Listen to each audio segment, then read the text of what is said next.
नमस्कार दोस्तों, मेरा नाम है आशीष राठौर। आज आप लोगों के लिए एक बड़ी खुशखबरी लेकर के आया हूं अमृत भारत 2.0 से रिलेटेड WAP7 लोकोमोटिव को लेकर। दोस्तों, आप लोग अगर मेरे चैनल के साथ बहुत समय से जुड़े हैं तो आप जरूर जानते होंगे WAP7 लोकोमोटिव, जो कि 6350 HP का एक बहुत ही सफल पैसेंजर इलेक्ट्रिक लोकोमोटिव है। इस इलेक्ट्रिक लोकोमोटिव का फर्स्ट टाइम एरोडायनेमिक वर्जन हम लोगों ने 2025 में देखा। बनारस लोकोमोटिव वर्क्स इस तरीके की लोकोमोटिव बनाता आया है और उन्होंने कंपटीशन के तहत इस WAP7 के एरोडायनेमिक वर्जन को बनाया। उस समय सिर्फ हमको लगा था कि ये एक कंपटीशन के लिए ही बनाया हुआ है, लेकिन एक मन में आस जरूर थी कि कहीं ना कहीं रेलवेज को कंसीडर करे आगे चल करके ये एरोडायनेमिक लोकोमोटिव भी हमारी पैसेंजर क्लास की ट्रेन में लगे। तो वो बात सच होती तब दिखी जब मैंने आप लोगों को जानकारी दी थी अगस्त 2025 में कि इस BLW प्रोडक्शन यूनिट में जो प्रोडक्शन का प्लान है वहां पर WAP7 एरोडायनेमिक लोकोमोटिव का प्रोडक्शन होना है और यहाँ पर ये लोकोमोटिव डेडिकेटेड होंगे अमृत भारत ट्रेन के लिए। तो ये लोकोमोटिव अमृत भारत ट्रेन में लगने वाले हैं पुश पुल मोड में, एक आगे लगेगा और एक पीछे लगेगा ट्रेन के, वैसे ही जैसे WAP5 लोकोमोटिव अभी तक अमृत भारत ट्रेन में लगता आ रहा था। दोस्तों, ये एक 22 कोच की बड़ी लॉन्ग ट्रेन है और अभी तक ये ट्रेन स्लीपर और जनरल कोचेस के साथ में ही चल रही थी।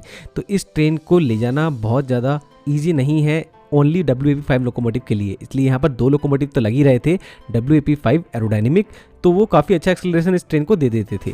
और अब WAP7 लोकोमोटिव ट्राई किया जाने वाला है अमृत भारत ट्रेन्स में और ये हम लोगों को पहली बार अब 2026 में दिखने वाली हैं ट्रेनें। अभी तक अमृत भारत 2.0 ट्रेनें जो 2026 में जनवरी में लॉन्च हुई है 12, उसमें WAP5 लोकोमोटिव लगा था, लेकिन आगे आने वाले समय में WAP7 लोकोमोटिव लगेगा, क्योंकि आप लोगों के लिए बड़ी खुशखबरी ये है कि मुंबई सेंट्रल पहुंच चुका है WAP7 एरोडायनेमिक और ये WAP7 aerodynamic Amrit Bharat train के रेक के साथ पहुंचा है मुंबई सेंट्रल और इसका 130 kmph पर ट्रायल रन होने वाला है। RDSO इसका ट्रायल रन लेगा।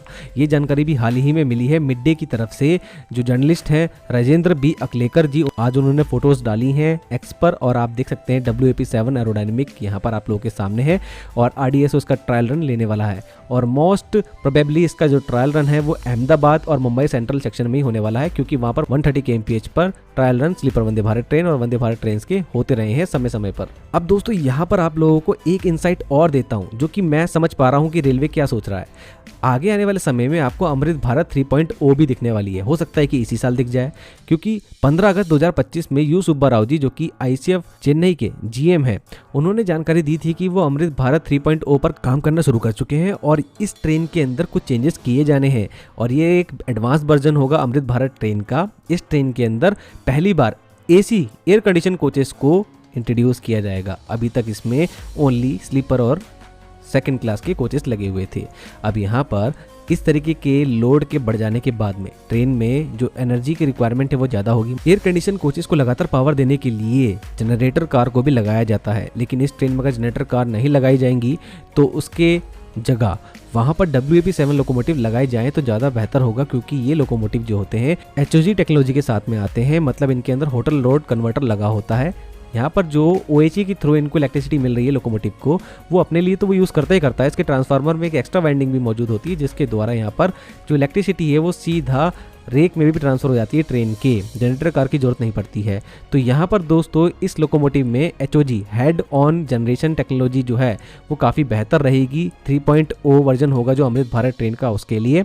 और क्योंकि WAP5 भी इस तरह की कैपेबिलिटी रखता है, लेकिन WAP5 में एक ड्रॉबैक और है, वो बहुत ज़्यादा लोड को खींचने में बहुत बेहतर लोकोमोटिव नहीं है अगर WAP7 के कंपेयर में देखा जाए।